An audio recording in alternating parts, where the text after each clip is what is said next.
Hey.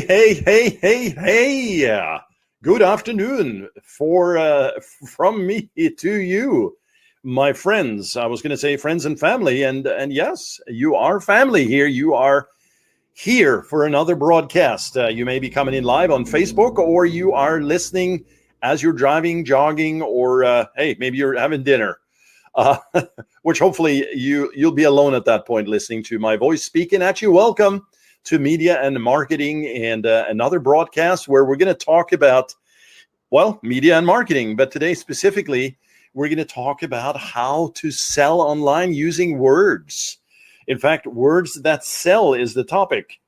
And this particular broadcast is centered around the notion that you are essentially, when you are creating materials online for consumptions and ultimately sales, you are a salesman in print. You know, this is a way for you to share your goods, your services, your products, essentially, that you can sell using words, phrases, sentences.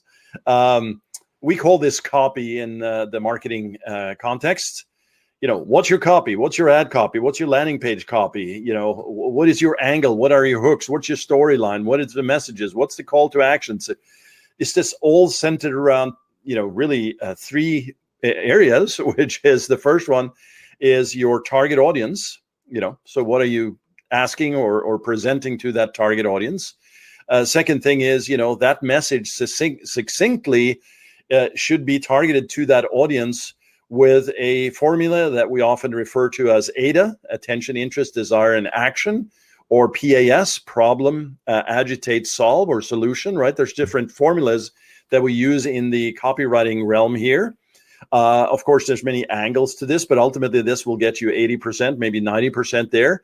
And then finally, the third thing is call to action. You know, what is it that you want them to do? What is the goal? What's the objective, essentially?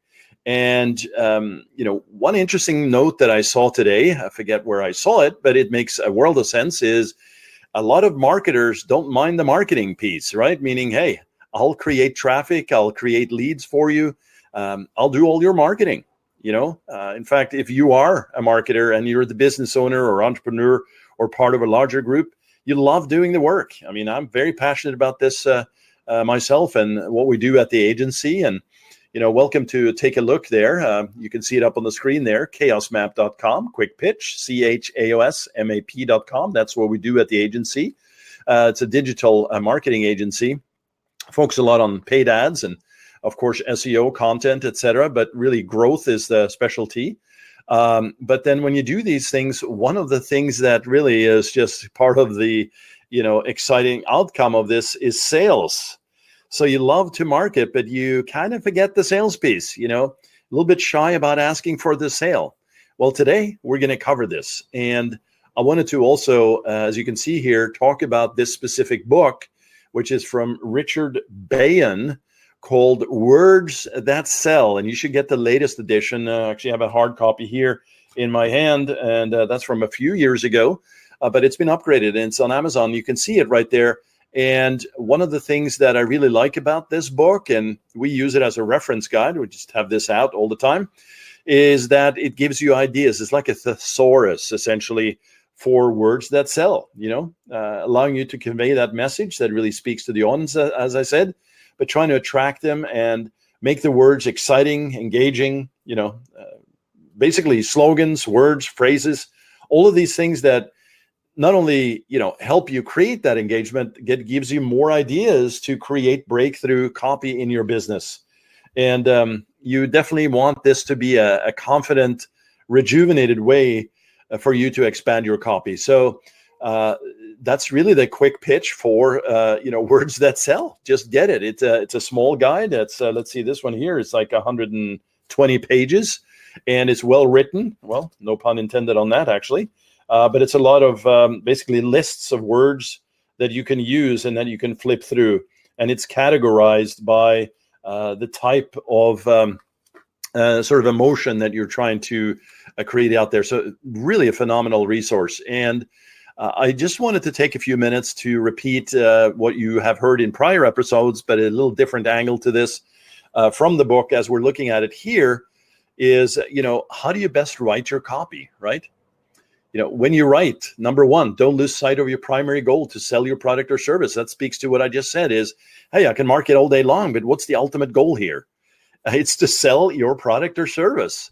And again, this is a persuasion technique, right? We're not forcing or manipulating or being out of integrity here. You have a great product. You want to share your message with the world. You're a stand-up citizen, or netizen, as the old phrase goes, right? Well, then you need to sell your services. Make sure that they get that, right? So you want that in a brilliant, sort of smooth way, but also a direct way. We often mention the word direct response in this context because we want it to be responsive to that audience, and you want to write to sell. Number two, stress the benefits. We talk about this all the time. A lot of the ads that we go through when we start fixing them are listing features, not benefits. So we want the benefits. Number three, remember I talked about attention, interest, desire, and action. Number three is arouse interest. Starting with the headline, right? Your copy should continually pique their interest and move them through the funnel, the reading funnel, that is, right? So it's like the slippery slope concept here. The first line is written so that they read the next line. The next line is written such a way they need to read the third one, right? Number four, don't fill your copy with empty overstatements. So see this as a lot, right? And words that sell the book will really help you avoid this kind of noise and platitudes here galore, right? So number four, very, very key. Don't fill your copy with empty overstatements. Number five, be accurate. Get the facts straight. Yes, of course, no false claims or false advertising, but don't resist that temptation of distorting the facts. So that's a good one right there. Number five, be specific, and you want that to be very direct. If you are selling strawberries, sell strawberries. Don't mix in blueberries. It's very, very specific. Plus, if you're selling to strawberry people, you don't want to be shoving blueberries down their face. Although, of course, if it's written well, you might be able to have a follow-up sequence that say, hey, if you like strawberries, you might like blueberries, right? So, just be specific and be organized around that, which is actually number seven. Be organized, that it has a logical flow from the headline to the clincher, right? And essential information inside the body of the copy should be called out clearly as well. Don't bury it inside there. So it's kind of classic with the movie arc, right? The what you see in pictures. It has a beginning, a middle, and an end. So it's organized. It's well structured. Number eight, write for easy reading.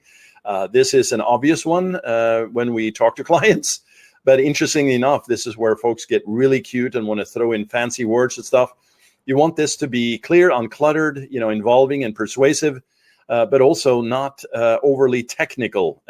Again, that can come later, but it's, third, fourth, fifth grade kind of English really works well for marketing or using words that sell.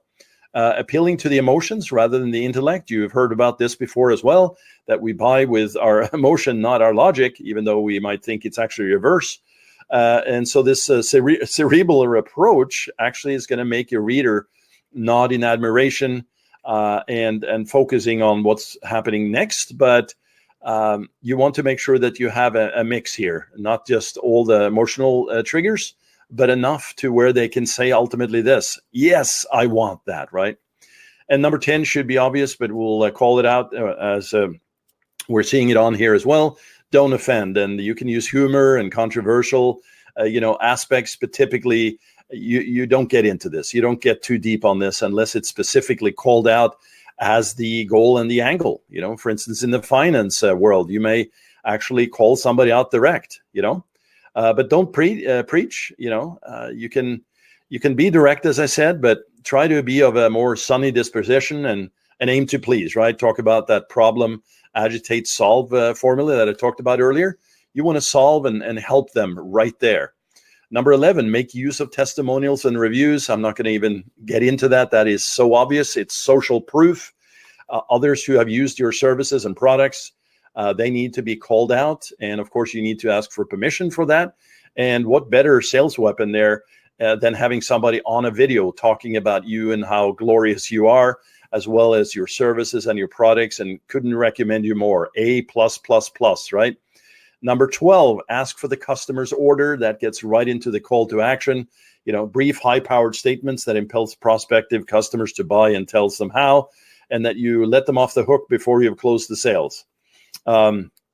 That's what often happens, is what I'm saying. People tend to sort of say things like, and again, I'm generalizing when I say people say, I just see it so often, so that's why I'm generalizing, is, hey, we have this available, we have that available, oh, and also this, and then sort of just slack off on the actual hook, like, get it now, make sure that you're very clear and compelling at that point. Number 13, revise and edit your work, cut out all dead wood, etc. Every word should pull its weight. Advertising copy is like poetry in this respect. So you want to be your own critic, but you can others, of course, read this out. One of the things that I do personally when I write copy is to actually print it out, take it with me. Sometimes I'll write things out depending on the length, but I'll read it out and listen to it. And I actually have done this in the past, not so much anymore, but I'll record it and see what it feels like, and actually record it. Maybe listen to it right at that moment, but let it sit. Listen to it that afternoon, or hey, even sleep on it. Turn it on the next morning. Amazing to listen back and see how you feel about the flow, the organization, the call to action points, the headlines. You could be spending a lot of time just on headlines. In fact, that's recommended. 10 to 20 headlines and distilling them down to the top 3, etc. These are things that you'll have to find out what works best for you. But clearly, having words that sell is going to be an essential piece to anything that you do online, and that you create it in such a way that, depending on where that prospect is in the customer journey, you're presenting the information at that time. So, I mentioned this a few episodes ago as well. If you're going out on your first date, there is no ring, there is no kiss, as soon as you meet, right? It's dinner time, it's a movie, there's a flow to it, and it's human psychology, it's human nature. We want to, essentially buy, but we don't want to be sold to. It's a fine balance, but it's an important balance, and it's a natural balance. So nothing there needs to be forced. The more it's forced, they're going to feel it, they're going to see it, and they're going to back off. They're not going to like your letter.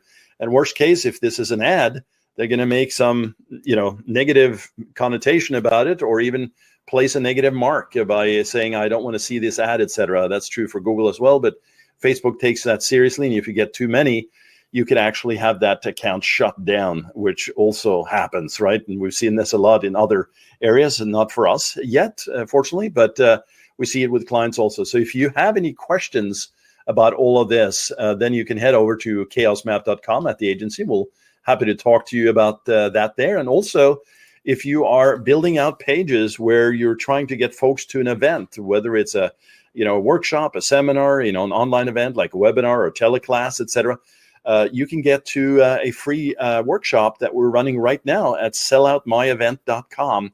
And we teach you how to do all these things, including, of course, Facebook advertising and driving traffic and leads to your world.